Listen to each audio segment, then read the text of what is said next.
From the floor of the CME Group, this is Danny Riley on the Tuesday, September 7th. Welcome back, Andrew. Andrew was in Africa for 2 weeks while we had hiatus from taking the Mr. Topstep videos on the trading floor.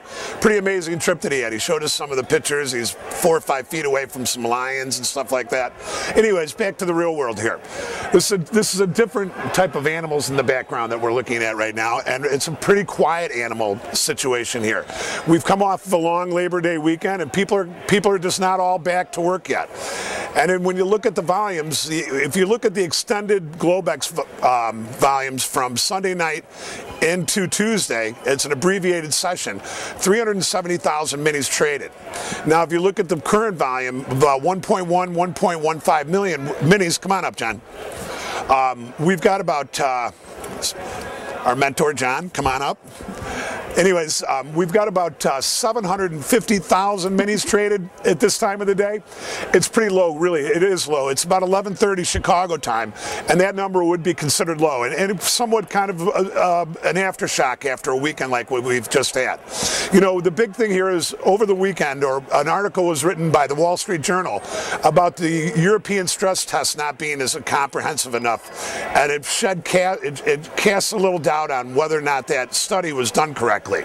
And in turn, that put weakness into the European banking sector, which in turn came into our S&P 500 here. The S&P opened down about, it opened around the 1095 level, and Globex actually, it got up to 1107 half or 1107 even in Globex on Sunday night. Then we opened down at the 1095 level on Tuesday this morning.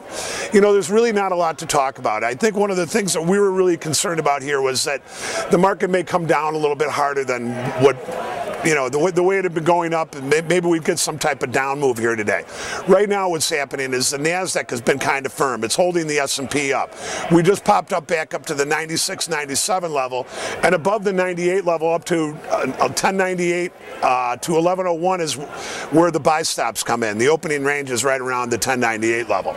You know, we really don't have a lot to say here. What we are going to do is we're going to start to up the pace a little bit. And one of the things that I'm going to talk about today is Tim Hefty's call about that the market was going to make new lows. Now, on one side of the desk, we have the technical side, and we have Tim talking about his numbers and his system. On the other side, we have the desk, and we have the order flow that we see. And over the last couple of months, or last month or so, all we've seen is people selling. Now, we have a term for this. It's called when the bus gets too full. In our view, after we made that low last week, that 1042.80 low that we talked about, the market backed and filled over the next couple of days. And in fact, well, not actually. Actually, the next day it was up 33 handles, and since then it's been up about 55 handles from that low. You know what? We think that the markets got way ahead of themselves. The bearish tone that people have been putting out all over the place has been backed by a lot of the stuff that they were reading, and they just wanted to be short the market. The way we see the market is the S&P came into a critical support level. It was oversold, and going into a holiday. The market short covered going into the end of the month. It's short covered going into the new month, and now we're back up toward the 11 even level.